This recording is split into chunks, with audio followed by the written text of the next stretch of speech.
તો નમસ્કાર મિત્રો એન્ડ વેલકમ. આજે વેલકમય કરીશું અને સ્વાગતય કરીશું. સિરીઝનું નામ જોઈને, ટાઇટલ જોઈને એટલું તો સમજી ગયા હોઈશો કે આપણે હવે ઇંગ્લિશની શરૂઆત કરવાની છે, બરાબર. એને ગુજલીસ નામ આપણે એટલે જ આપ્યું છે કે આપણે જ્યારે ઇંગ્લિશ શીખવાની શરૂઆત કરી દીધી એટલે પહેલેથી એક હાવ તો મગજમાં દરેકને છે જ કે ઇંગ્લિશ નથી આવડતું. ઘણા ગામડાના વિદ્યાર્થીઓ તો બિલકુલ હજી ઇંગ્લિશથી ઘણા દૂર છે, બિલકુલ. કારણ કે બેઝિક નોલેજ નથી અને સીધું આપણે ઇંગ્લિશ હાથમાં પકડ્યું એટલે આપણો ટાર્ગેટ શું હોય કે ફટાફટ ટેન્સ કરી લઉં, ડાયરેક્ટ ઇનડાયરેક્ટ સ્પીચ કરી લઉં, એક્ટિવ પેસિવ વોઇસ કરી લઉં. પણ ઇંગ્લિશ પણ એ રીતે ના થાય. જેમ આપણે મેથ્સમાં હું કહેતો આવ્યો છું કે કન્સેપ્ટ તમારા ક્લિયર હશે ત્યારે જઈને તમારું 100% તમે આપી શકશો અને ગમે તેવી એક્ઝામમાં 90% સ્કોર તમારો થવાનો છે. જ્યારે ઇંગ્લિશમાં કન્સેપ્ટ તો જરૂરી છે અને છે જ, પણ એ સિવાય ઇંગ્લિશ જે ભાષા છે એમાં અપવાદો પણ ઘણા છે. કન્સેપ્ટ ક્લિયર કરી લીધો કે આ હોય, આવું નાઉન હોય તો આ આર્ટિકલ આવી ગયો, આ ક્રિયાપદ હોય તો આવી રીતે અહીંયા આગળ ફોર વાપરી લીધું, સિન્સ વાપરી લીધું, પછી આઈએનજી ફોર્મ અહીંયા આગળ આવી ગયું. આવું ગોખી નાખ્યું, આવું ભણી ગયા તો પણ જરૂરી નથી કે દરેક જગ્યાએ આપણને માઇન્ડમાં યાદ છે તો આપણે ત્યાં પરફેક્ટ આન્સર કરી શકીશું. તો ઇંગ્લિશ જે છે એ આપણે જે શીખવાનું છે એક વસ્તુ સ્વીકારી લેવાની છે બેઝિકલી કે આપણે કોઈ ઇંગ્લિશમાં મોટા નથી થયેલા ના, આપણે આજુબાજુ ક્યાંય કમ્યુનિકેશન ઇંગ્લિશમાં રેગ્યુલર કરતા હોઈએ, બરાબર. અને કમ્યુનિકેશનની વાત હોય, એક આપણે ગુજરાતી મીડિયમમાં ભણેલા છોકરાને ખાસ મગજમાં આવે કે ઇંગ્લિશ મીડિયમવાળા છોકરાનું ઇંગ્લિશ નો ડાઉટ થોડું અપ રહેવાનું એ લોકોનું સ્ટાન્ડર્ડ, બરાબર. બટ જે ગ્રામેટિકલ નોલેજ છે, આપણે શું ગુજરાતી વ્યાકરણમાં દરેક છોકરા 20માંથી 20 લાવી નાખે છે, તો ઇન ધ સેમ વે કે ઇંગ્લિશ મીડિયમમાં પણ ભલે ભણ્યા હોય, કોઈ પણ છોકરાઓથી આપણે પાછળ નથી. એક થોડુંક જ શીખવાનું છે. કોમ્પિટિટિવ એક્ઝામ પૂરતો જ આપણે ટાર્ગેટ રાખો. એટલે આપણે નામ આપ્યું છે ગુજલીસ. આખું આપણે શીખીશું ગુજરાતીમાં અને ક્યાં તમારું ગુજરાતી શીખતા ઇંગ્લિશમાં તમે કન્વર્ટ થઈ જશો, ક્યાં તમારું થિંકિંગ જે છે એ ઇંગ્લિશમાં વિચારવા મળશે. કોઈ પણ વાક્યો તમારી આજુબાજુ બનાવ હશે તો એને ઇંગ્લિશમાં તમે કેવી રીતે વિચારશો, લખશો, એ જ દરેક વસ્તુઓને આપણે શીખવાની છે આ સબ્જેક્ટ ગુજલીસમાં, બરાબર. ગુજલીસ નામ જ એટલે છે કે આપણે ગુજરાતી પ્લસ ઇંગ્લિશ, ગુજરાતીમાંથી ક્યાં આપણે ઇંગ્લિશ શીખી જઈએ એ જ મહત્વનું છે. તો ક્યાંય એવું નથી માની લેવાનું કે ઇંગ્લિશ મીડિયમ એટલે એ લોકોને વધારે આવડી જાય છે, હું તો ગામડાનો છોકરો અંગ્રેજી કેવી રીતે કરું. આ જે આપણી સિરીઝ બની રહી છે એ ગામડાનો પણ વિદ્યાર્થી હશે તો એને પણ ઇંગ્લિશ મગજમાં જાય એ જ રીતે આપણે બનાવવાનું છે. એકદમ દેશી ભાષામાં શીખવાનું છે, કારણ કે તો જ આપણે ઇંગ્લિશ ઉપર કમાન્ડ આવશે. સીધું આપણે ટાર્ગેટ ક્યાંય નથી રાખવાનો કે આ વસ્તુ શીખી લો. જેમ કે ટેન્સ ને એ બધું ડાયરેક્ટ ના કરાય. ઇંગ્લિશમાં આપણે સૌથી પહેલાં તો નાઉન શું છે, એક વાક્ય રચના, સેન્ટેન્સ ફોર્મેશન જે બનતું હોય તો એમાં નાઉન કયા છે એક આપણને ખબર હોય કે આપણે શીખી ગયા હોઈએ સ્કૂલમાં કે ગમે ત્યાં, કે આપણને રમેશ મહેશ આવી ગયું તો આપણને ખબર છે કે એ નાઉન છે. પણ એના સિવાય પણ ઘણા બધા નાઉન છે કે જે વસ્તુ આપણને ના ખબર હોય, જેમ કે એબ્સ્ટ્રેક્ટ હોય, કોઈ પણ માત્રા આપી હોય કોઈ પણ વસ્તુની, સમયગાળાના ચોક્કસ ઉલ્લેખ કરવામાં આવતા હોય તો એ પણ નાઉન તરીકે જ એમાં કન્સિડર કરવામાં આવે છે. હવે આવી આપણને ખબર ના હોય એટલે નાઉનનો નિયમ ત્યાં આગળ આપણે લગાડવો કયો એ બધી વસ્તુઓ ના ખબર હોય. તો એકદમ બેઝિકથી આપણે આજે ઇંગ્લિશના ચેપ્ટર 1માં એકદમ જે શબ્દો છે કે વાક્ય રચના બની તો એમાં વર્બ કયું, એડવર્બ કયા, એડજેક્ટિવ છે એને કહેવાય, નાઉન, પ્રોનાઉન, આર્ટિકલ, કન્જક્શન, આ જ બધી વસ્તુઓના આપણે પહેલા ફંડા ક્લિયર કરીશું. એના પછી કે ટેન્સ, પહેલું જ શરૂઆત બધા ટેન્સથી કરી દે, પણ ટેન્સથી ના કરાય. ટેન્સ માટે તમારા વર્બ એક ક્લિયર હોવા જોઈએ. હા, વર્બનું દરેક જગ્યાએ આપણે વર્બ શીખીએ ત્યારે ખાલી વર્બ ઉપર ધ્યાન આપો, વાક્ય રચનાને છોડી દો, ધ્યાન ના આપશો. તમે ખાલી અને ખાલી એના ઉપર ધ્યાન આપો. પછી તમારી વાક્ય રચના આવશે જે તમારા ટેન્સ ચેપ્ટરમાં આપણે ક્લિયર કરીશું. અને એના પછી step by step noun, pronoun, દરેક ચેપ્ટર, દરેકના નિયમો છે અને ખાસ નિયમો કરતાં વધુ અપવાદો મહત્વના છે. અને અમુક આપણને ક્લિયર નહીં હોતું કે ઘણી જગ્યાએ આપણે વિચારી લઈએ કે ઇંગ્લિશમાં સ્પેલિંગ તો આ સ્પેલિંગ સાચો પણ હોય ને તો ઘણી વખત વિચારી લેતા હોય કે ખોટો છે કે સાચો. તો એક વસ્તુ જાણી લો કે જે ઇંગ્લિશ છે ને એ બે રીતે બે જગ્યાનું આપણે એક્સેપ્ટ કરાયેલું છે. એક યુકેનું ઇંગ્લિશ અને એક યુએસનું ઇંગ્લિશ. આ વર્લ્ડ વાઇડ આ બે ઇંગ્લિશ તમારા એક્સેપ્ટ કરવામાં આવેલા છે. તો ઘણા સ્પેલિંગ જ્યાં તમે કન્ફ્યુઝ થતા હશો, આપણે બધા કન્ફ્યુઝિંગ વર્ડ્સ બધું અલગથી જોવાનું છે. તો એ બધા જે વર્ડ્સ છે એ અમુક એવા છે કે એમાં બંને સ્પેલિંગ સાચા હોય છે. આ વસ્તુ કોઈને આઈડિયા જ નથી હોતો કે બે સ્પેલિંગ પણ એક જ શબ્દના એક જ મિનિંગના સાચા હોય છે. તો એ કેમ હોય છે કે એક યુએસમાં એને અલગ રીતે લખવામાં આવે છે અને યુકેમાં અલગ રીતે લખવામાં. આ ભાષા જેવી છે. હવે આપણે ગુજરાતી વિચારી લઈએ કે વ્યાકરણ છે, બરાબર છે, કે આપણને ગુજરાતી તો પાકું આવડે છે, બોલતા પાકું આવડે છે, આ વિચારીએ છીએ આપણે, પણ ગુજરાતી આપણે સાચું બોલીએ છીએ. અત્યારે હું બોલી રહ્યો હોઈશ ને એમાં ઘણી ગ્રામેટિકલ ભૂલ હશે. આપણે કોઈને ક્યાંય લઈ જવા હોય તો શું હેડ ન લે, આ કોઈ નથી. ચલો આપણે જઈશું, આ ગ્રામેટિકલ છે. તો ઇંગ્લિશ જે છે આપણે બોલતા નહીં શીખવાનું, પ્રોનાઉન્સિએશન ગયું ભાડમાં, એના ઉપર ધ્યાન નહીં આપવાનું વધારે. આપણું કામ શું છે, કોમ્પિટિટિવ એક્ઝામની તૈયારી કરી રહ્યા છીએ તો એના નિયમો શું, અપવાદો શું, આ હશે તો આ આવશે એ જ રીતે. બટ સૌથી મહત્વનું છે કે ત્યારે આપણને આવડશે જ્યારે આપણે ગુજરાતી સાથે એને સંલગ્ન કરીશું. એકદમ ગજબનું આપણે એ જ રીતે ઇંગ્લિશને કરવાનું છે કે જાણે ગુજરાતીમાં એને હેન્ડલ કરી નાખ્યું હોય. જવાબ પણ આપણે ગુજરાતીમાં આપી દઈશું, ઓપ્શન ઉપરથી આન્સર આપવાના છે. બટ ક્યાં આગળ શું ગ્રામેટિકલ ભૂલો છે, ક્યાં આગળ અમુક જગ્યાએ એરર ને એવું પણ અહીંયા આગળ પૂછે. સ્ટેટ ગવર્મેન્ટમાં ઓછું રેરલી પૂછાતું હોય છે, બાકી સ્ટાફ સિલેક્શન કમિશનમાં CGLનું ઇંગ્લિશ જે છે, હવે હું પોતે ગુજરાતી મીડિયમમાં ભણેલો છું, બરાબર છે, તો ત્યારે એ જ વિચારો હતા કે ઇંગ્લિશ મીડિયમ યાર કેટ હોય તો ગુજરાતી મીડિયમવાળા કરી શકે. SSC CGLમાં તો યાર ઇંગ્લિશ ગજબનું આવે, એ કઈ રીતે યાર આવડે, એટલું બધું વોકેબ્યુલરી કેવી રીતે ક્લિયર થાય એવું કંઈ જ નથી હોતું. CGL મારે એક ટ્રાયમાં નીકળી જ ગઈ હતી, બરાબર છે. તો એ વસ્તુ મહત્વનું નથી. મારું ધ્યાન શું હતું કે મારે ગ્રામેટિકલ્સ કેવા સવાલો પૂછાય છે અને મારે એના જવાબો એ પ્રમાણે આપવાના છે. આપણું ધ્યાન એમાં જ હોવું જોઈએ. એટલે એ હાવ છોડી દો, આપણે નથી બોલવાનું. ઇન્ટરવ્યૂ કોઈ એક્ઝામમાં લેવાય છે તો એમાં આપણને છૂટ જ હોય છે, ગુજરાતીમાં આપો, હિન્દીમાં આપો, બધી અવેલેબિલિટી છે આપણી પાસે. ડિસ્ક્રિપ્ટિવ હોય છે તો એમાં પણ લખવાની છૂટ તમને મળી જતી હોય છે. હવે ઇંગ્લિશ લેંગ્વેજનું જે પેપર હોય છે ડિસ્ક્રિપ્ટિવ, તો એ પણ કરાવી દઈશ. એ કેવી રીતે કરવું, એમાં શું શું ધ્યાન રાખવું. બટ એના માટે જરૂરી શું છે, તમને જ્યારે ગ્રામેટિકલ નોલેજ હશે, વાક્યો બનાવતા આવડતા હશે, તો તમે ટ્રાન્સલેશન કરી શકશો, તો તમે એના પ્રોપર પ્રેસી રાઇટિંગ કરી શકશો. તો એના માટે આપણે એકદમ ઝીરોથી શરૂઆત કરીએ કે ઇન્ટ્રોડક્શન ઓફ બેઝિક વર્ડ્સ, કે ઇંગ્લિશમાં વાક્ય રચના બની તો કયા શબ્દોથી શેનો ઉલ્લેખ થાય છે વાક્યમાં, શેને નાઉન કહેવાય, શેને પ્રોનાઉન કહેવાય. તો ચલો આપણે સૌથી પહેલો કન્સેપ્ટ સમજીશું નાઉન. કે નાઉન એટલે શું, નામ એટલે શું. ઇંગ્લિશના બીજા વિડીયોમાં આપણે વર્બ ચેપ્ટરથી શરૂઆત કરવાની છે. એની પહેલાં તમારે એક કામ કરવાનું છે કે ફટાફટ સબસ્ક્રાઈબરનો આંકડો 500 સુધી પહોંચાડવાનો છે.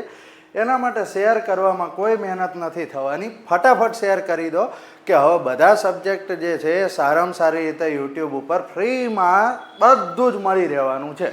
પણ એના માટે ફટાફટ સબસ્ક્રાઈબ કરવાનું છે, શેર કરવાનું છે, ના ભૂલાય. અને લાઈક ભૂલી ગયા હોય તો એ અત્યાર સુધીમાં કરી દેજો. ચલો નાઉન વિશે આપણે સૌથી પહેલાં સમજીએ કે નાઉન એટલે શું. આપણને ખબર હોય કે એનું ગુજરાતી નામ થાય છે, હવે બરાબર, સંજ્ઞા. એટલે કે હવે કોઈ પણ વ્યક્તિ આવ્યું અહીંયા, બરાબર, તો વ્યક્તિ, આ વસ્તુ આપણને કોમનલી ખબર હોય કે આપણે વ્યક્તિનું નામ તો બધાને ખબર પડી જાય છે કે આ નાઉન કહેવાય. પણ એના સિવાય કોઈ સ્થળ હોય, વસ્તુ હોય, પ્રાણી હોય, સમગ્ર જાતિ, કોઈ વર્ગનો ઉલ્લેખ થતો હોય, કોઈ સમયગાળાનો, કે મારું ભવિષ્ય, મારો ભૂતકાળ, તો ત્યાં ભૂતકાળ એટલે શું થયું એ પણ નાઉનનું કામ કરે છે. ભવિષ્ય એટલે શું થયું એ પણ નાઉનનું કામ કરે છે. આ નાઉનના ડિટેલ પ્રકારો શું હોય, ક્યાં આગળ શું વપરાય, કયા નાઉનની આગળ કયા આર્ટિકલ્સ આવશે, એ બધું આપણે ડિટેલમાં ચેપ્ટર વાઇઝ જોવાનું છે. પણ હવે અહીંયા સૌથી પહેલાં આપણે પહેલું વાક્ય જોઈએ કે રમેશ ઇઝ અ ડોક્ટર, બરાબર. આ ધ્યાન આપ્યું આપણે આ વાક્યમાં જોઈએ કે અહીંયા આગળ રમેશ એટલે શું છે, નાઉન છે, ખબર છે મને, બરાબર, કે રમેશ એટલે નાઉન થયું. હવે આપણે આર્ટિકલ ભણીએ તો ખબર હોય કે નાઉનની પહેલાં ક્યાંક ક્યાંક આર્ટિકલ લાગે છે, ક્યાં લાગે, કેવો લાગે, બરાબર છે. અહીંયા આગળ ડૉક્ટર છે, તો ડૉક્ટરની પહેલાં આર્ટિકલ આપણને દેખાયો. હવે અહીંયા ડૉક્ટર છે એ પણ કેમ નાઉનની આગળ આર્ટિકલ લાગે છે, પણ આવા વાક્યો જ્યારે આપણને ફિલ ઇન ધ બ્લેન્ક્સ રૂપે પૂછાય તો આપણે કન્ફ્યુઝ થઈ જતા હોઈએ છીએ, કારણ કે આપણને નથી ખબર, આપણું ધ્યાન ખાલી રમેશ કે એના વિશે જ છે કે ભાઈ આ નાઉન કહેવાય. પણ ડૉક્ટર એ શું છે? એક સમાજમાંથી એક વર્ગ બતાવે છે, એક વર્ગ છે, તો એ એક નાઉન તરીકે વર્ક કરી રહ્યો છે. નાઉનના પ્રકારની બધું આપણે ડિટેલમાં પછી જોવાનું છે, પણ આપણે શીખતા શું હોઈએ છીએ કે નાઉન શીખતી વખતે પણ આપણું ધ્યાન રમેશ ઉપર હોય છે. એ તો બધાને ખ્યાલ જ છે, એ તો બધાને આવડે જ છે. પણ ડૉક્ટર એક જાતિ છે, એક વર્ગ છે, તો એ પણ એક નાઉન તરીકે અહીંયા વર્ક કરી રહ્યો છે. પછી બીજું વાક્ય છે, Dwarka is our religious place. બરાબર, દ્વારકા આપણું ધાર્મિક સ્થળ છે. બરાબર, તો એમાં દ્વારકા શું છે? એક સ્થળ છે. બરાબર, તો એ સ્થળના નામનો ઉલ્લેખ થઈ રહ્યો છે. તો દ્વારકા એ પોતે શું છે? નાઉન છે. પણ એના સિવાય આ પણ શું છે? એક પ્લેસ, સ્થળ. જો સ્થળ તરીકે પણ એનો ઉલ્લેખ થાય છે, સ્થળ પણ એક પ્રકારનું નાઉન છે. એના વિશે ઘણું બધું ડિટેલ હોય છે, જે તો આપણે ઘણી જરૂરિયાતો રહેતી નથી. બરાબર, કે અમુક મટીરિયલ નાઉન આવે એ બધાની ડિટેલ આપણે કોમ્પિટિટિવ એક્ઝામના માર્ક્સ ખેંચવા માટે ક્યાંય જરૂર નથી. તો હંમેશા આ રીતે જ્યારે આપણે શીખવા બેઠા તો હંમેશા એક ધ્યાન આપો કે અત્યારે આપણે શું કરી રહ્યા છીએ, એક બેઝિક ક્લિયર કરી રહ્યા છીએ કે ઇંગ્લિશની વાક્ય રચનામાં નાઉન શેને કહેવાય, તો એના ઉપર ધ્યાન આપો. આર્ટિકલ ઉપર અત્યારે ધ્યાન ના આપશો. આપણે બધા ચેપ્ટર આખા ડિટેલમાં જોવાના છે, અને એ જોઈ લીધા પછી, કર્યા પછી તમારું ગમે તે ગામડામાં રહેતો હશે છોકરો, તો એનું ઇંગ્લિશ ક્લિયર થઈ જશે. કારણ કે આપણે શીખવાનું છે એમાં છે ગુજરાતીમાં, ગુજલીશ જ આપણે શીખવાનું છે. હવે ત્રીજું વાક્ય છે, the cat is drinking milk. તો અહીંયા કેટ શું છે? કેટ છે બિલાડી. બિલાડીની એક પ્રાણીની જાતિ છે, પ્રાણીનું નામ છે. તો કેટ એ પણ નાઉન તરીકે કામ કરી રહ્યું છે. મિલ્ક છે એ શું છે? મટીરિયલ છે, ખાવાનો પીવાનો સામાન છે. તો મિલ્ક પોતે પણ એક નાઉન છે. તો આ જ વસ્તુ આપણે ખાલી સમજવાની અહીંયા છે કે નાઉન એટલે શું. વાક્ય રચના ગમે તે હોય એ બધું આપણે ટેન્સ ને એ બધામાં ડિટેલમાં કરવાનું. તો અહીંયા આગળ આપણું ધ્યાન છે એના ઉપર, ખાલી અને ખાલી નાઉન છે એને કહેવાય.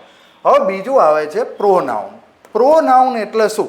આપણે કહી દીધું બરાબર કે રમેશ મારો મિત્ર છે, રમેશ આમ છે, રમેશ તેમ છે. આ રીતે જ્યારે આપણે કોઈ વાક્યો બનાવી રહ્યા હોય, જો કોઈ પેરા બનાવી રહ્યા છીએ, તો આમાં વારે ઘડીએ આપણે કોઈ નામનો ઉલ્લેખ કરીએ તો એ લેંગ્વેજ વિચિત્ર લાગતી હોય છે, એ થોડું ટિપિકલ લાગતું હોય છે. એના માટે જ્યારે પણ અંગ્રેજીમાં કોઈ પણ વ્યક્તિના નામનો, કોઈ પણ સ્થળના નામનો એટલે કે નાઉનનો વારે ઘડીએ પ્રયોગ ના કરવો પડે, એના માટે એને દર્શાવવા માટે એક વખત જ્યારે નાઉનનો ઉલ્લેખ થઈ જાય ત્યારે એની જે દર્શાવવા માટે શબ્દ વપરાય છે એને પ્રોનાઉન કહેવાય છે. આપણને પ્રાઇમરી બધા ખબર છે કે ધીસ, હીઝ, ધે, બરાબર, એ બધા છે. એનું પણ ડિટેલ ચેપ્ટર આવે છે. તો પ્રોનાઉન એટલે શું? કોઈ પણ નાઉન માટે તેના વારંવાર ઉપયોગમાં લેવાને બદલે એનો ઉલ્લેખ આપણે કોઈ પણ ચોક્કસ શબ્દના ઉપયોગથી કરવામાં આવે તો એ જે શબ્દનો પ્રયોગ થયો એને આપણે શું કહીશું? પ્રોનાઉન. એક્ઝામ્પલ જોઈએ એટલે આપણને ડિટેલમાં ખ્યાલ આવે. અહીંયા શું છે કે Ramesh is a doctor. Ramesh doctor છે and he is my friend. તો અહીંયા આગળ આ જ વાક્ય હું એ રીતે લખું કે Ramesh is a doctor and Ramesh is my friend. લાગે છે સારું? નથી સારું લાગતું. બરાબર, ધેટ્સ ઇટ. આ જ વસ્તુ સમજવાની છે કે વારે ઘડીએ નાઉનનો પ્રયોગ ન કરવો પડે એના માટે એક પ્રોપર લેંગ્વેજમાં આ એક નિયમ છે કે એ સારી રીતે દેખાય, સારી રીતે એને રિપ્રેઝન્ટ થાય, બોલવામાં સારું લાગે, લખવામાં સારું લાગે. એના માટે રમેશના નામનો એક વખત ઉલ્લેખ થઈ ગયો તો એ જે વસ્તુ છે એના ફરીથી ઉલ્લેખ ન કરવા પડે એના માટે શબ્દ વપરાયો હી. તો આ હી શું છે? પ્રોનાઉન છે. પણ અહીંયા એક બીજું પણ પ્રોનાઉન છુપાયેલું છે. એ કયું છે? તમને ના ખ્યાલ આવે. બરાબર, અહીંયા આગળ શું છે? My friend. હવે માય વિશે આગળ નાઉનનો તો ઉલ્લેખ જ નથી થયો, બટ તે છતાં માય શું છે? માય એટલે મારું, એક અધિકાર દર્શાવે છે. તો એને કહેવાય પોઝેસિવ પ્રોનાઉન. આપણે શબ્દ વાપરતા હોઈએ છીએ ઘણી વખત, પણ લેંગ્વેજ જ્યારે આવે છે ત્યારે આપણને પોઝેશન શબ્દ હોય ને, પોઝેસિવ શબ્દ હોય ને તો પણ આપણને ખ્યાલ ના આવે. પણ પોઝેસિવ, પોઝેશન આપણે નહીં કહેતા આના માટે બહુ પોઝેસિવ છે યાર, આમ કરે છે, એક્ઝામ માટે થઈને વધારે પડતો પોઝેસિવ થઈ ગયો છે, એવું નહીં. તો એ જે વસ્તુ છે પોઝેસિવ જે શબ્દ છે, તો આ એક મારો અધિકાર દર્શાવે છે, મારો મિત્ર છે. તો અહીંયા માય જે છે એ પોઝેસિવ પ્રોનાઉન રહેલું છે, તો એનો પણ આપણે ઉલ્લેખ ગ્રામેટિકલ લેંગ્વેજમાં આને પણ આપણે શું કહીશું? પ્રોનાઉન. બરાબર, સર્વનામ, કે અહીંયા આગળ નામ માય માટે આગળ નથી વપરાયું, તે છતાં પણ એને આપણે પ્રોનાઉન તરીકે કહીએ. અહીંયા શું છે?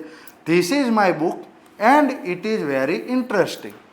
આ મારી બુક છે અને એ બહુ જ ઇન્ટરેસ્ટિંગ છે. જો અહીંયા ઇન્ટરેસ્ટિંગ છે, રસપ્રદ, આપણે આ શબ્દ વાપરીએ છીએ, નહીં વાપરતા.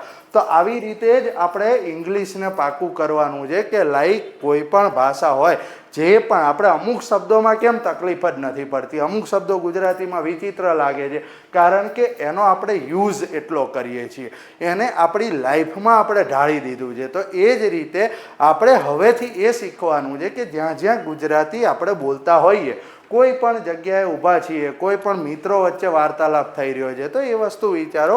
જસ્ટ તમે નવરા ઊભા હોય ગમે ત્યાં, તો એ રીતે વિચારતા શીખો કે આને હું ઇંગ્લિશમાં લખું તો કેવી રીતે લખાય. તકલીફ પડે ત્યાં આગળ આપણે ડિટેલમાં એના વિશે રિસર્ચ કરો, ડિટેલમાં એના વિશે સમજો. અહીંયા આગળ ધીસ ઇઝ માય બુક છે, તો આ ઈટ જે શબ્દ વપરાયો છે એ શું દર્શાવે છે? આ બુક. બુક શું છે? બુક પોતે એક નાઉન છે, નામ છે, પણ બુકનો ફરીથી ઉલ્લેખ, બુક ઇઝ વેરી ઇન્ટરેસ્ટિંગ એવું ના કરવું પડે એના માટે મેં ઈટ વાપર્યું. તો ઈટ અહીંયા શું બની ગયું? એ પ્રોનાઉન બની ગયું, સર્વનામ, કે જે બુક વિશેનો ઉલ્લેખ કરે છે. હવે Meena and Raju are good students, they always complete their homework on time. The teacher appreciates them for their discipline. લાંબુ વાક્ય છે, લાંબા વાક્ય જોઈને આપણને ગભરાવાની આદત હોય, કમ્પ્રિહેન્શન પણ કરવાના છે, તો એને આપણે ગુજરાતીમાં જ કરી નાખો. સિમ્પલ વાંચતા જાઓ ને તમારા માઇન્ડમાં ઓટોમેટિક એનું ગુજરાતી જ આવવું પડે, કોઈ પણ જગ્યાએ ઓટોમેટિક તમને આન્સર સારા આવડતા જશે. જ્યારે આપણે ડિસ્ક્રિપ્ટિવ કે કોઈ કમ્પ્રિહેન્શન તૈયાર કરતા હોઈએ ત્યારે ખાસ આપણે એના ઉપર ધ્યાન આપવાનું. મીના અને રાજુ શું છે? સારા વિદ્યાર્થીઓ છે.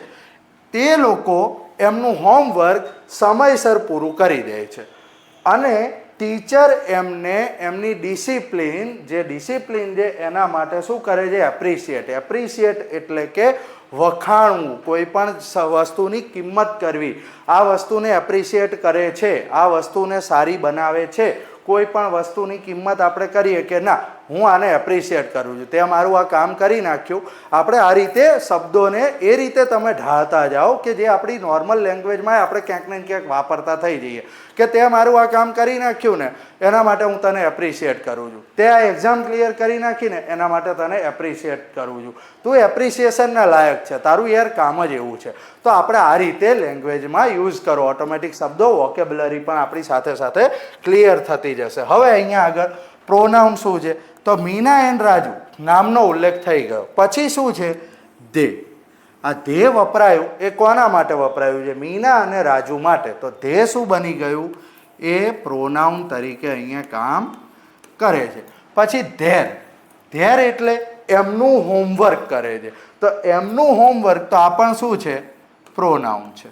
તો પ્રોનાઉન એને કહેવાશે જ્યારે પણ આપણે કોઈ પણ નામ છે એના માટે જે શબ્દો વપરાય એને દર્શાવતા કોઈ પણ આ પ્રકારના શબ્દો જે એમનો ઉલ્લેખ ફરીથી કરવાનો, એમના નામનો ઉલ્લેખ ફરીથી કરવાનો અટકાવશે, એવા કોઈ પણ શબ્દને આપણે શું કહીશું? પ્રોનાઉન કહીશું. એના પછી એડજેક્ટિવ, વિશેષણ.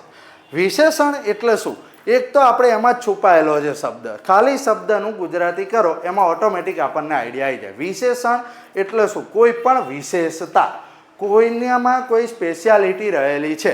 એડજેક્ટિવ, કોઈ કેવું છે, કોણ કયું છે, શું એના વિશે આપણે ઉલ્લેખ કરીએ છીએ, એનો ગુણ કેવો છે. કોઈ પણ નામ, નામની વિશેષતા જ્યારે દર્શાવવામાં આવે ત્યારે એને શું કહેવાય? એડજેક્ટિવ તરીકે ઓળખવામાં આવે છે. નાઉન કે પ્રોનાઉનના ઉપયોગ કર્યા પરંતુ એની વિશેષતાનો ઉલ્લેખ કરવો છે તો કોઈ કેવું છે, કેટલું છે, કયું છે, ગમે તે આવા પ્રકારના શબ્દો તમે પૂછો જે તમારી ગુજરાતી લેંગ્વેજમાં આપણે બોલતા હોઈએ, એનો જવાબ જે પલટીને આવશે તો શું દર્શાવશે? એની વિશેષતા, એની માત્રા, એનું ગુણ, આ બધી જે વસ્તુઓ દર્શાવે એને શું કહેવાય? એડજેક્ટિવ કહેવાય. તો હવે એના માટે આપણે અહીંયા જોઈએ વાક્યો શું છે. Shubman Gill is a good captain. અહીંયા આગળ શુભમન ગિલ શું છે? એક નામ છે, બરાબર. કેપ્ટન છે એ એનો શું છે? એનો એક વર્ગ દર્શાવે છે, એનો એક જે ક્વોલિફિકેશન છે એ દર્શાવે છે. કેપ્ટન છે કેવો છે? સારો છે કે ખરાબ છે? તો આ જે જવાબ આપણે આપ્યો કે સારો કેપ્ટન છે, તો એ સારો એ એના કેપ્ટન હોવામાં એનો જે ગુણ છે એ દર્શાવે છે. તો સારો એટલે કે ગુડ. ગુડ અહીંયા શું છે? એડજેક્ટિવ છે, કારણ કે એની વિશેષતા દર્શાવે છે. કેપ્ટન તો છે, એક વર્ગ હોય કેપ્ટન્સનો, બટ એમાં કેપ્ટન કેવો છે? તો ગુડ, સારો કેપ્ટન છે. આઈ હેવ મેની બુક્સ, બરાબર. હવે અહીંયા આગળ આપણને વિશેષતા વિશે ખ્યાલ ના આવે. એડજેક્ટિવ છે, વિશેષણ છે, પણ અહીંયા શું વિશેષતા છે? નથી, બરાબર. એડજેક્ટિવ આમાં ક્યાં શોધવાનો? તો એડજેક્ટિવ એને પણ કહેવાય કેટલું છે? બુક્સની વિશેષતા. આપણે કહીએ કેટલી બુક છે? ઘણી પણ હોય, ઓછી પણ હોય. આ પ્રકારનું જે ઇંગ્લિશ આપણને હોય છે એ જનરલી આઈડિયા નથી આવતો. તો બુક્સ છે પણ કેટલી છે? મેની. આ પણ શું થઈ ગયું? તમારો એડજેક્ટિવ તરીકે કામ કરે છે. બુક્સ કેટલી છે તો એ શું છે? એ વિશેષતા છે કે એની પાસે ઘણી બુક છે. બધા પાસે ઘણી બુક ના હોય, પણ એની પાસે ઘણી બુક છે. તો બુક્સની જે માત્રા છે આ એની વિશેષતા છુપાયેલી છે, એને એડજેક્ટિવ તરીકે ઓળખવામાં આવે છે. Mount Everest is a high mountain, બરાબર છે. માઉન્ટ એવરેસ્ટ કેવો છે? માઉન્ટ એવરેસ્ટ અહીંયા નામ થઈ ગયું, બરાબર. એક ઊંચો પર્વત છે. તો ઊંચો પર્વત છે, કેવો પર્વત છે? એની વિશેષતા શું છે? ઘણો ઊંચો છે, હાઈ. શું શબ્દનો આન્સર છે અહીંયા? Mountain Everest is a high mountain. High જે છે એ શું દર્શાવે છે? એની વિશેષતા દર્શાવે છે કે બધા પર્વતોની કમ્પેરિઝનમાં એ શું છે? ઊંચો છે. તો માઉન્ટ એવરેસ્ટની વિશેષતા થઈ ગઈ હાઈ માઉન્ટેન. તો હાઈ શબ્દ જે છે એ અહીંયા એડજેક્ટિવ તરીકે કામ કરી રહ્યો છે. હવે વર્બ.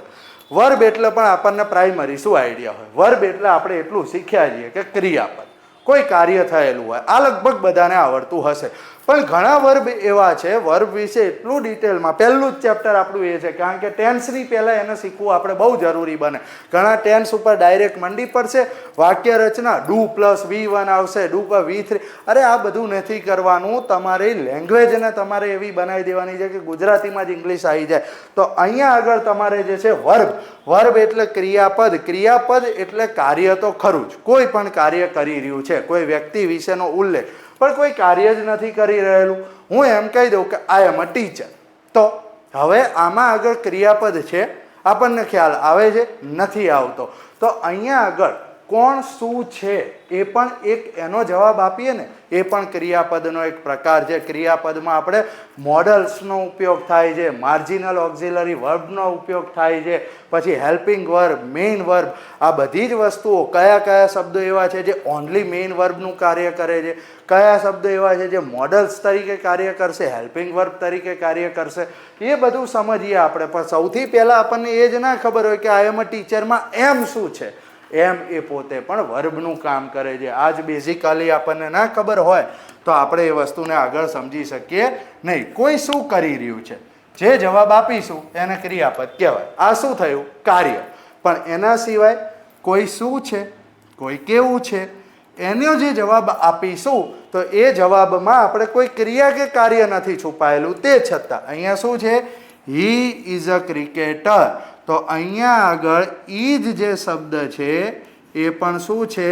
વર્બ, ક્રિયાપદ તરીકે કામ કરી રહ્યો છે, કારણ કે એનો જે ઉલ્લેખ થયો છે એ ક્રિકેટર છે, એના વિશેનો ઉલ્લેખ થઈ રહ્યો છે કે એ શું છે. તો એનો જે જવાબ આપીએ એમાં પણ આ ક્રિયાપદ છે. આ તો સિમ્પલ છે કે હી ઇઝ પ્લેઇંગ ક્રિકેટ. તો પ્લે, રમવું, રમી રહ્યો છે એટલે એ જે છે એ કાર્ય દર્શાવે છે. ક્રિકેટ રમી રહ્યો છે, રમવું એટલે ક્રિયાપદ એ પણ વર્બનું કામ કરી રહ્યું છે. હવે જે રીતે આપણે એડજેક્ટિવ સમજ્યા કે એડજેક્ટિવ એટલે શું હતું કે કોઈ નાઉન છે, પ્રોનાઉન છે, પણ એ કેવું છે, એની વિશેષતા શું છે, તો એને આપણે એડજેક્ટિવ કહી દીધું કે કોઈ વ્યક્તિની વિશેષતા બતાવે છે, કોઈ સ્થળની વિશેષતા બતાવે છે. એ જ રીતે કોઈ ક્રિયા કરી રહ્યું છે, કોઈ કાર્ય છે, તો એ કાર્ય કેવું કરી રહ્યું છે, કાર્યની વિશેષતા શું છે, કોઈ પણ કામ કેવી રીતે થઈ રહ્યું છે, તો એના માટે આપણે જે શબ્દનો ઉલ્લેખ કરીશું એને શું કહેવાશે? એડવર્બ. એડવર્બ એટલે કે ક્રિયા વિશેષણ. અહીંયા આગળ એ જ વસ્તુની થિયરી આપણે પહેલાં જોઈ લઈએ. કોઈ પણ કાર્ય જે વ્યક્તિ દ્વારા કરવામાં આવી રહ્યું છે, પરંતુ તે ક્રિયા કેવી, તેમાં કેટલી કુશળતાથી કાર્ય કરે છે, ક્રિયાની વિશેષતા, ક્રિયાનો ગુણ એટલે કે એડવર્બ. હવે એનું એક્ઝામ્પલ જોઈએ. હી પ્લેડ, પણ કેવી રીતે, હાઉ, કેવું રમ્યો, તો બ્યુટીફુલી, બહુ સરસ રીતે રમ્યો. તો આ બ્યુટીફુલી જે છે એ આ રમવાના કાર્યની શું દર્શાવે છે? વિશેષતા. એટલે એને આપણે શું કહીશું? અહીંયા એડવર્બ કહીશું. એડવર્બ એટલે કે કોઈ પણ વર્બની વિશેષતા. યાદ કેવી રીતે રાખીશું? એડવર્બ. વર્બમાં કંઈક એડ કરે છે, વર્બનો ગુણ બતાવે છે, ક્રિયાપદનો. સી રન્સ વેરી ફાસ્ટ, એ દોડી રહી છે, પણ કેવું? એ ઘણું સારું દોડે છે. C runs very fast. Exam ચાલી રહી છે કોન્સ્ટેબલની, બહુ દોડે છે, સારું દોડે છે, તો કેવું? ફાસ્ટ દોડે છે. દોડવાની જે ક્રિયા છે એમાં એની વિશેષતા કેવા કુશળતાથી કાર્ય કરે છે, તો ફાસ્ટ દોડે છે. તો ફાસ્ટ જે છે અહીંયા આગળ જે છે એ રન, દોડવાની વિશેષતા દર્શાવે છે. તો એના માટે આપણે શું કહેવાય કે વેરી ફાસ્ટ. તો એ પણ શેનું કાર્ય કરે છે? એડવર્બનું કાર્ય કરે છે. અને adverb is a word which qualifies a verb. બરાબર? કોઈ પણ કાર્યની વિશેષતા, એને આપણે કહીશું એડવર્બ.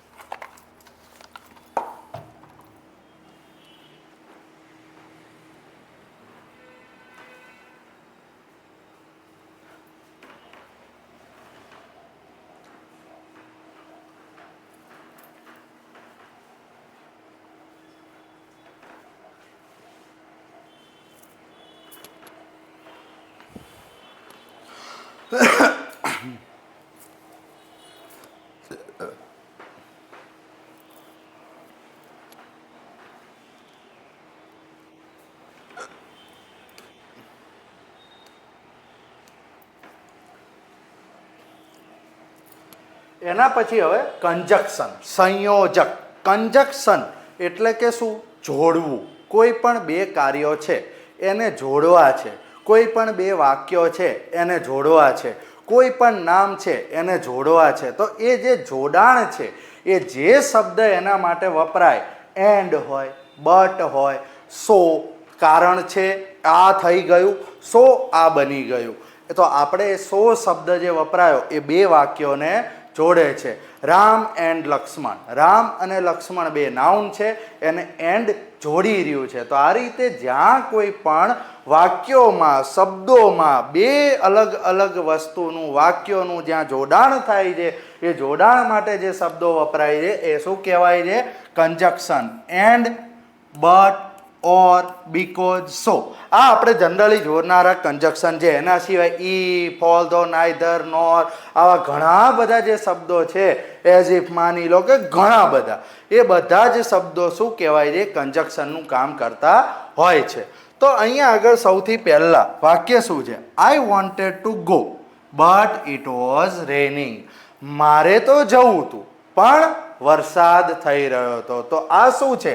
એક વાક્ય છે કે વરસાદ થઈ રહ્યો હતો, એક વાક્ય છે મારે જવું હતું, પણ આ જે છે એ આનું કારણ છે. મારે જવું હતું પણ ન જઈ શક્યો, તો એનું જે કારણ છે આની સાથે જોડાયું, એ શેનાથી જોડાયું?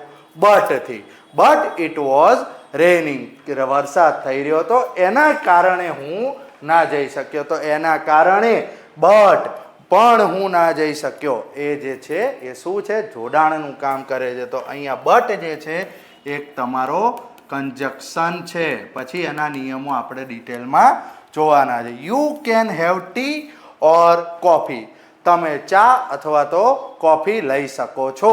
તો ચા અથવા કોફી, ચા અને કોફી બંનેનું શું થયું? જોડાણ. આપણી સામે વિકલ્પો છે, ચા લઈ શકો કાં તો કોફી લઈ શકો. બંનેનું જે જોડાણ છે ઓર આ શેનું કામ કરે છે? કન્જક્શનનું કામ કરે છે. She is happy because she won the prize, એ ખુશ છે. અને બીજું વાક્ય છે કે એણે શું કર્યું છે? ઇનામ જીત્યું છે, પ્રાઇઝ જીત્યું છે. તો આ બંનેને જોડ્યું કે એ ખુશ છે અને એ પ્રાઇઝ જીતે છે. તો એનું કારણ શું છે? એ ખુશ કેમ છે?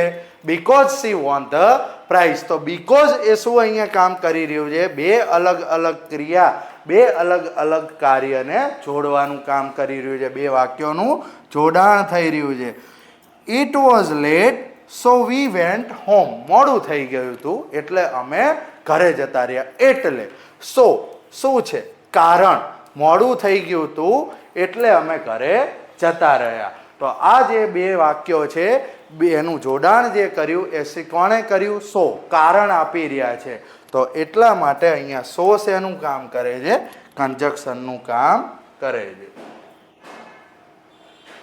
એના પછી છે પ્રેપોઝિશન, નામ યોગી અવયવ. કોઈ પણ જગ્યાએ, આ બહુ જ મહત્વનો ટોપિક, આના ઉપરથી મેક્સિમમ ક્વેશ્ચન પણ સારા એવા પૂછાતા હોય છે. ઓન ટુ ખબર નથી પડતી, ક્યાં આગળ આપણે છે કોઈ વસ્તુ ગતિથી આવી રહી છે તો ઓન ટુ વાપરવું, કોઈ વસ્તુ નીચે છે અંડર વાપરવું, ક્યાં અબોવ વાપરવું, ક્યાં ઓન વાપરવું, ચોંટેલું છે તો ઓન, અબોવ છે તો એની ઉપર. આ બધી જ વસ્તુઓ આમાં સમજવાની ડિટેલમાં હોય છે. આ ઘણા બધા જે શબ્દો છે એ બધા શબ્દો શું હોય છે?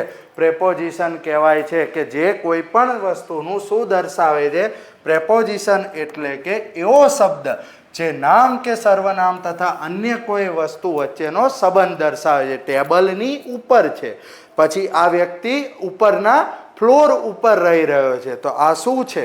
ઉપર અને નીચે એ સંબંધ દર્શાવી રહ્યો છે. ફોર, આટલું, તેટલું, આ બધી જે કોઈ પણ વસ્તુ છે તો એનો ઉલ્લેખ આપણે શેમાં કરીશું? પ્રેપોઝિશન. સૌથી પહેલું શું છે? સ્થાન. On, upon, under, near, between. બરાબર? બિટવીન એટલે વચ્ચે, પછી અંડર એટલે નીચે, નિયર એટલે પાસે, અપોન અને ઓન બંનેનો અર્થ શું થાય? ઉપર જ થાય. એના જેવો શબ્દ છે કે અબોવ, એ પણ ઉપર, આપણે એનો અર્થ પણ ઉપર થાય છે. પણ ક્યાં આગળ એ શું વાપરવાનું છે એ ડિટેલ આપણે જોઈશું પછી. અહીંયા આગળ શું છે? The book is on the table. તો બુક અને ટેબલ વચ્ચેનો શું છે? સંબંધ છે. ટેબલ છે એની ઉપર બુક પડી છે. તો અહીંયા આગળ જે ઓન વપરાયો, આ ઓનને આપણે શું કહીશું? પ્રેપોઝિશન. બરાબર? એનો ઉલ્લેખ અહીંયા preposition. The dog is under the chair. ખુરશીની નીચે ડોગ છે. કૂતરો બોલવામાં સારું ના લાગે. બરાબર? The dog is under the chair. Under એટલે કે આ શું છે? ખુરશી છે એની નીચે ડોગ છે. તો એના માટે આપણે કયો શબ્દ વાપર્યો? અંડર. તો એ પણ શું છે? પ્રેપોઝિશન છે. પછી સમય. સમયમાં કયા કયા છે? Before, after, at, in, since, for. આ સિન્સ, ફોર જે છે એ પરફેક્ટ ટેન્સમાં આપણે ખાસ ધ્યાનમાં લેવાવાળા શબ્દો હોય છે કે એ બધો સમયગાળો એક દર્શાવે છે. પહેલાં થયું, પછી થયું, ક્યારથી થયું, કેટલા સમયગાળાથી થઈ રહ્યું છે, કઈ તારીખથી થઈ રહ્યું છે તો સિન્સ, 5 વર્ષથી થઈ રહ્યું છે તો ફોર. આ રીતના એના પ્રયોગો થતા હોય છે. અહીંયા એક્ઝામ્પલ છે, હી કેમ એટ 5 o'clock. કેટલા વાગે આવ્યો? 5 વાગે આવ્યો. તો જે સમયગાળો દર્શાવવા માટે આપણે એટ શબ્દનો ઉપયોગ કર્યો એ શું દર્શાવે છે? Preposition. I was Born in 1992. હું જન્મ્યો ક્યારે? 1992માં. તો આ ઇન જે છે એ શું દર્શાવે છે? સમયગાળાનો ઉલ્લેખ દર્શાવે છે. તો એટ અને ઇન અહીંયા શેનું કામ કરે છે? પ્રેપોઝિશન. પછી દિશા. To, into, onto, towards. બરાબર છે કે ક્યાં ઓન ટુ વપરાયું, ક્યાં ટુવર્ડ્સ વપરાયું. જમ્પ્ડ તો ઓન ટુ આવે કે એ ગતિ કરી રહ્યું છે. આ બધું જે શબ્દો છે એ જ પ્રેપોઝિશન છે. અહીંયા આગળ શું છે? He is going to school. ક્યાં જઈ રહ્યો છે? સ્કૂલે જઈ રહ્યો છે. તો એના માટે આપણે કયો શબ્દ વાપર્યો? ટુ. તો ટુ શું છે? પ્રેપોઝિશન. ક્યાં જઈ રહ્યો છે? સ્કૂલે જઈ રહ્યો છે. The cat jumped onto the roof. Onto the roof એટલે કે છાપરા ઉપર બિલાડી જમ્પ કરે છે. તો એ જે છે છાપરા અને બિલાડીનો સંબંધ, જમ્પ કરી રહી છે, જમ્પ કરી ગઈ છે, જમ્પ કર્યો છે, પણ ક્યાં? તો ઓન ટુ ધ રૂફ. તો ઓન ટુ જે છે એ શું દર્શાવે છે? પ્રેપોઝિશન દર્શાવે છે. પછી કારણ, because of, due to, for. હવે આ જે છે કંજક્શન સાથે તમને એવું થતું હશે કે કંજક્શન પણ આનું જોડાણ કરે છે, એ પણ સંબંધ દર્શાવે છે. તો પ્રેપોઝિશનમાં ને એમાં શું ફરક છે? એના માટે તો આખા કન્સેપ્ટ સમજવા પડે છે અને પછી જ આપણી વાક્ય રચના, પછી જ આપણે એનું ટ્રાન્સલેશન કોઈ પણ જગ્યાએ પૂછાય, કમ્પ્રિહેન્શન ઝડપથી સમજી લેવા, ઝડપથી આન્સર આપવા, એના માટે જ આપણે આ બધું જરૂરી છે કે આ બધા ચેપ્ટર કેમ ડિટેલમાં એક એક વસ્તુના બનેલા છે, એ એટલા માટે જ બનેલા છે. અહીંયા આગળ માત્ર આપણે તમે એટલું ધ્યાન આપો, પ્રેપોઝિશન શું છે, કંજક્શન શું છે, કયા કયા વર્ડ્સ એમાં વપરાતા હોય છે, અને એના સિવાય ઘણા બધા હોય છે જે આપણે ચેપ્ટર વાઇઝ જોવાના થાય. He was absent because of illness. બીમારીના કારણે એ એબસન્ટ હતો. તો બીકોઝ ઓફ, બરાબર, બીકોઝ ઓફનો ઉલ્લેખ અહીંયા થયો છે. એ શેના રીતે થયો છે? તો અહીંયા આગળ તમારો એનો ઉપયોગ થયો છે પ્રેપોઝિશન તરીકે કે બીમારીના કારણે એ એબસન્ટ હતો. સાધન, by, via, with, about, like, આ બધા જે શબ્દો છે અને એના સિવાય હજી બીજા શબ્દો છે, બરાબર છે.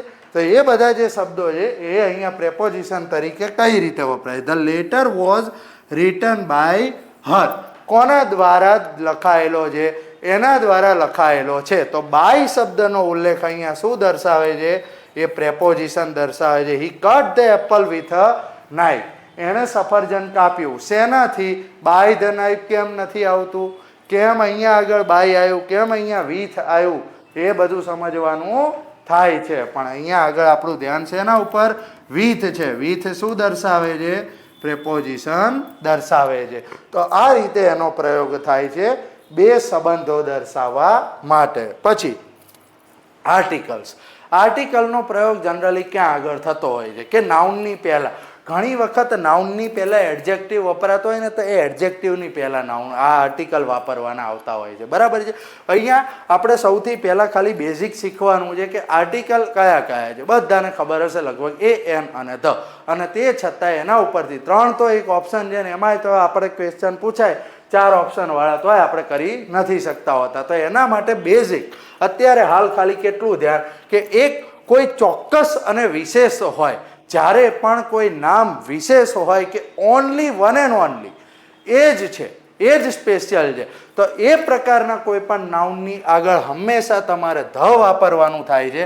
અને સામાન્ય નામ જ્યાં પણ દેખાતો હોય છે ત્યાં એ અને એન વાપરતા હોઈએ છીએ. એ જનરલી આપણે શેની આગળ? વ્યંજનની આગળ એ વાપરતા હોય, સ્વરની આગળ એન વાપરતા હોય, બરાબર. એ છે, ઓ છે, યુ છે, આ પ્રકારના જે શબ્દો હોય એમાં આપણે એન વાપરતા હોઈએ છીએ, બાકી આપણે એ વાપરતા હોઈએ છીએ.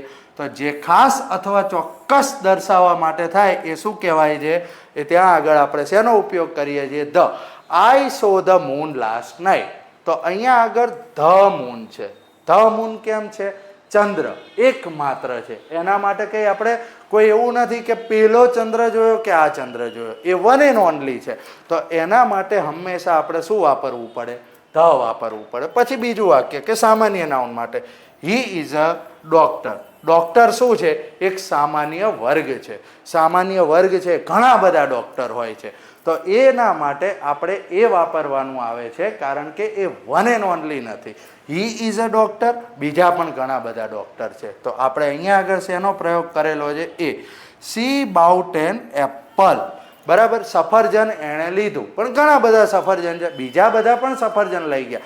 વાક્ય શું કહે છે? કે એણે સફરજન લીધું, બરાબર. માત્ર એણે સફરજન નથી લીધું કે ના વન એન્ડ ઓનલી સફરજન છે, એવું નથી. તો જ્યાં વન એન્ડ ઓનલી છે, જ્યાં કંઈક સ્પેશિયલ છે, ત્યાં આગળ આપણે કયા આર્ટિકલનો ઉપયોગ કરતા હોઈએ છીએ? ધ. અને બાકી એ અને એનનો પ્રયોગ કરવામાં આવતો હોય છે. હવે મિક્સ સેન્ટેન્સ છે અહીંયા, બરાબર. આપણે દરેક વસ્તુ જોઈ લીધી કે કંજક્શન શેને કહેવાય, પ્રેપોઝિશન શેને કહેવાય, પછી એડવર્બ શેને કહેવાય, વર્બ શેને કહેવાય, નાઉન, પ્રોનાઉન, એડજેક્ટિવ. પણ હવે જ્યારે આવું મિક્સ વાક્ય હોય ત્યારે સૌથી પહેલાં આપણે અત્યારે આજે એટલું શીખવાનું છે કે એમાં મને ઓળખતા આવડવું પડે કે શેનો ઉલ્લેખ કેમ થયેલો છે. તો અહીંયા સૌથી પહેલું આપણે એવું વાક્ય જોઈએ. આવા 5 વાક્યો આપણે અત્યારે જોવાના છે. The hard working students of Guru Shishya Career Academy always study sincerely and they believe in their bright future. બરાબર કે ગુરુ શિષ્ય કેરિયર એકેડમી ખાતે જે કોઈ પણ સ્ટુડન્ટ્સ છે એ લોકો સિન્સિયરલી સ્ટડી કરે છે, બહુ સિરિયસલી સ્ટડી કરે છે અને એમને એમના ભવિષ્યમાં અહીંયા જોડાયા પછી સારો એવો વિશ્વાસ આવી ગયો છે. તો અહીંયા આગળ સૌથી પહેલું આ શું છે? ધ જે છે એ તો આર્ટિકલ છે, બરાબર, એ દરેકને ખબર છે. એ એન અને ધ એ ક્યારેય કન્ફ્યુઝ કરતું નથી. હવે અહીંયા હાર્ડ વર્કિંગ છે. હાર્ડ વર્કિંગ છે એટલે આપણને એ ખબર પડી ગઈ કે એ શું છે કે એક એડજેક્ટિવ હોઈ શકે, એડવર્બ હોઈ શકે, વિશેષતા છે કે કોની? અહીંયા આગળ ધ્યાન આપો, સ્ટુડન્ટ્સની. સ્ટુડન્ટ્સ એટલે શું છે? વિદ્યાર્થીઓનો એક વર્ગ છે. તો આવો કોઈ પણ વર્ગ છે તો એ શું છે? નાઉન. અને હાર્ડ વર્કિંગ જે છે એ શેની વિશેષતા દર્શાવે છે? સ્ટુડન્ટ્સ કેવા છે? હાર્ડ વર્કિંગ છે. તો સ્ટુડન્ટ્સની નાઉનની વિશેષતા છે એટલે કે એને શું કહીશું આપણે? એડજેક્ટિવ. એના પછી ઓફ જે છે તો ઓફનો ઉલ્લેખ અહીંયા આગળ થયેલો છે ગુરુ શિષ્ય કેરિયર એકેડમી એના નામ માટે થયેલો છે. તો ઓફ જે છે એને આપણે શું અહીંયા કહી દઈશું? પ્રેપોઝિશન. બરાબર, નાઉનની આગળ દર્શાયેલું છે. આનો અને આનો સંબંધ. સ્ટુડન્ટ્સ કોના છે? ગુરુ શિષ્ય કેરિયર એકેડમીના સ્ટુડન્ટ છે. હવે ગુરુ શિષ્ય કેરિયર એકેડમી એ શું છે? એક ઇન્સ્ટિટ્યૂટનું નામ છે. તો એ શું છે? નાઉન થઈ ગયો. એના પછી ઓલવેઝ સ્ટડી સિન્સિયરલી. હવે સ્ટડી શું કરી રહ્યા છે? સ્ટડી એ શું છે? કાર્ય છે. તો એ શું થઈ ગયું? મારું વર્બ થઈ ગયું. હવે સિન્સિયરલી. સિન્સિયરલી એટલે વિશેષતા. સ્ટડી કરે છે પણ કેવી રીતે કરે છે? સિન્સિયરલી. શેની વિશેષતા દર્શાવી? સ્ટડીની, વર્બની, કાર્યની. તો એના માટે સિન્સિયરલી જે શબ્દ છે એને શું કહેવાય? એડવર્બ. કારણ કે કાર્યની વિશેષતા એ દર્શાવે છે. હવે એન્ડ વપરાયું છે એ તો બધાને ખબર પડે કે આ શું છે? કન્જક્શન છે, વાક્યને જોડી રહ્યું છે. બરાબર. ધે શું છે? આપણે સ્ટુડન્ટ્સ એક વખત બોલી દીધું, એ નાઉન છે. હવે એ નાઉન ફરીથી આપણે સ્ટુડન્ટ્સ નથી લખતા પણ સ્ટુડન્ટ્સ વિશેનો જ ઉલ્લેખ થઈ રહ્યો છે. તો આ ધે જે છે અહીંયા શું કરી રહ્યું છે? પ્રોનાઉન તરીકે કામ કરી રહ્યું છે, સર્વનામ. સ્ટુડન્ટ્સ માટેનો ફરીથી ઉલ્લેખ થઈ ગયો ધે. બિલીવ, વિશ્વાસ. વિશ્વાસ કરે છે.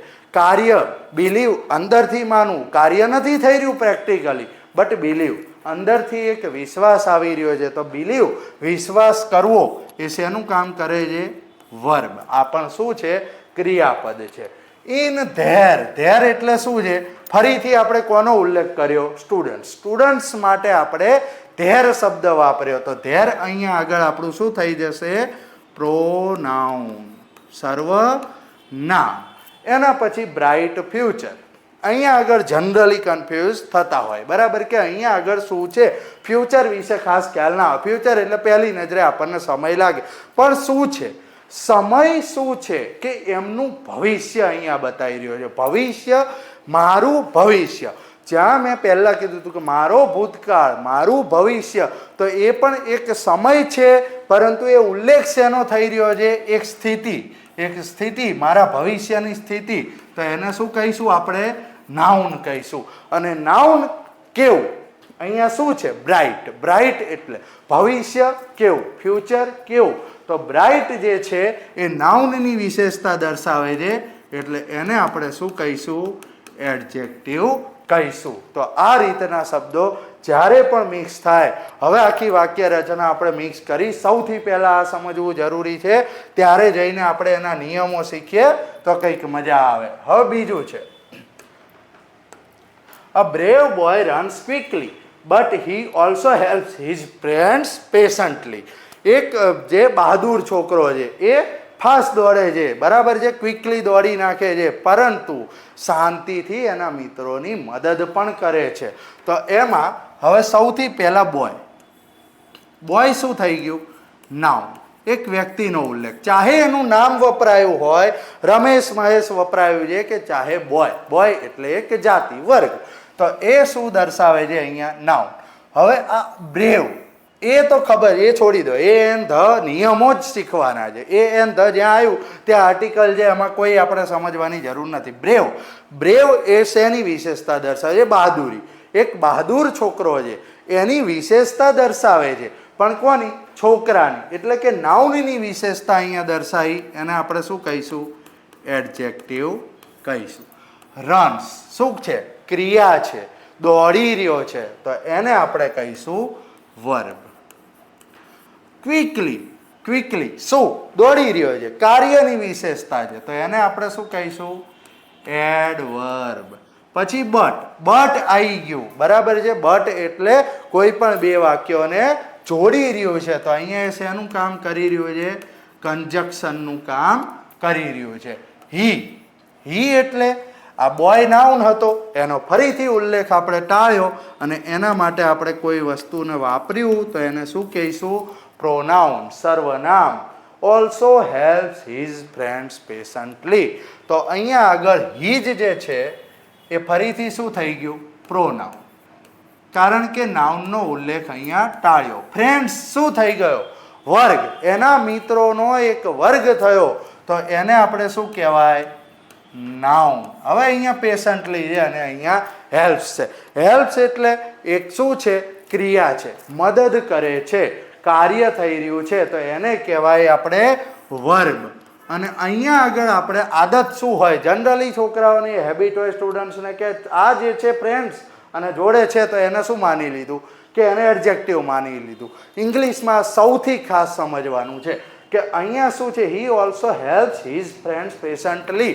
પણ પેશન્ટલી, પેશન્ટલી શાંતિથી એ મદદ કરે છે, પણ એ શું દર્શાવી રહ્યું છે? એ આની સાથે નહીં, પણ અહીંયા હેલ્પ સાથે જોડાઈ રહ્યો છે. હેલ્પ કેવી કરે છે?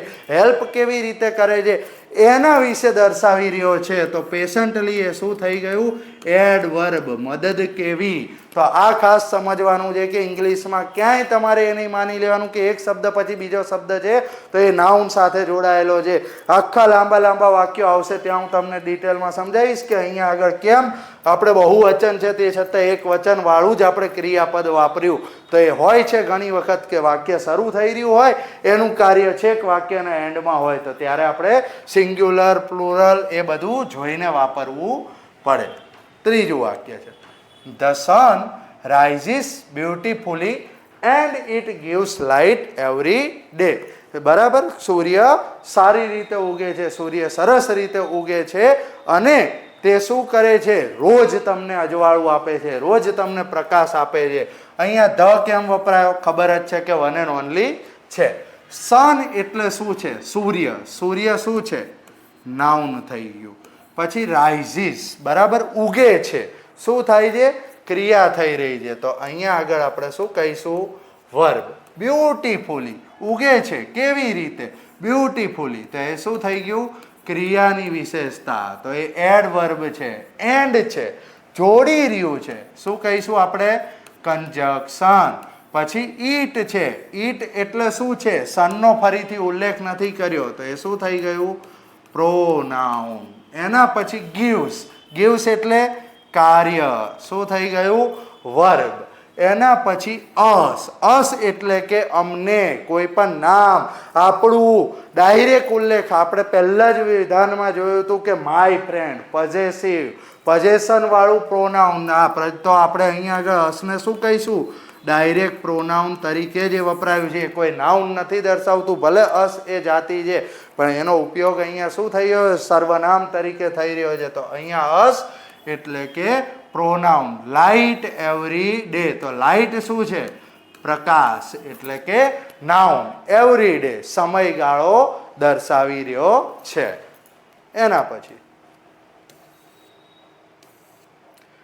An intelligent girl speaks politely because she respects everyone. બરાબર, ઇન્ટેલિજન્ટ ગર્લ છે જે વિનમ્રતાથી બોલે છે. કારણ કે એ દરેક વ્યક્તિની શું કરે છે? રિસ્પેક્ટ કરે છે. પોલાઇટ, પોલાઇટ શબ્દનો અર્થ છે વિનમ્રતા. બરાબર, પોલાઇટલી, વિનમ્રતાથી. તો અહીંયા આગળ an intelligent girl, intelligent girl શું છે? નાઉન છે. નાઉનની વિશેષતા શું છે? ઇન્ટેલિજન્ટ. કેવી ગર્લ છે? તો નાઉનની વિશેષતા એટલે કે એડજેક્ટિવ. સ્પીક્સ કાર્ય છે, તો એ શું થઈ ગયું? વર્બ. કેવી રીતે કાર્ય કરે છે? એડવર્બ. પછી બીકોઝ બે વાક્યોને જોડે છે, શું કહીશું? કંજક્શન. સી નામનો ફરીથી ઉલ્લેખ, શું થઈ ગયું? પ્રોનાઉન. રિસ્પેક્ટ્સ શું કરી રહી છે? સન્માન આપે છે, એક કાર્ય છે. રિસ્પેક્ટ્સ એવરીવન, દરેકને સન્માન આપે છે, તો એ શું દર્શાવી રહ્યો છે? ક્રિયા. તો એ પણ શું છે? વર્બ. એવરીવન એટલે કે દરેકનું સન્માન એ કરે છે. તો આજે આપણે જે ગુજલીસમાં જોયું, હવે તમને લાગ્યું કે આજે આ ઇંગ્લિશ પ્રોપર નહીં ભણ્યા આપણે, બહુ સારી રીતે ગુજરાતીમાં જ બધું આવડી ગયું એવું લાગી રહ્યું છે ને? તો બસ એ જ આ ગુજલીસ સિરીઝ બનાવી રહ્યો છું કે આપણે કોઈ પણ વિદ્યાર્થી હોય એને તકલીફ ના પડવી પડે, કોઈ એવું ના કહેવું પડે કે હું ઇંગ્લિશ મીડિયમમાં નહીં ભણ્યો, હું ગામડાની સ્કૂલમાં ભણેલો છું તો મને ઇંગ્લિશ કેવી રીતે આવડશે? એને આવડી જશે. તો આપણે એ જ રીતે ભૂક્કા બોલાવવાના છે. તમારે હવે પહેલું કામ એ કરવાનું છે કે ફટાફટ ચેનલને શેર કરી દો, સબસ્ક્રાઈબ ના કરી હોય તો કરી દેજો, વિડીયોને લાઇક કરજો અને સબસ્ક્રાઈબરનો આંકડો જલ્દીથી જલ્દી 500 ને ક્રોસ કરાવી દેજો. નમસ્કાર, જય હિન્દ.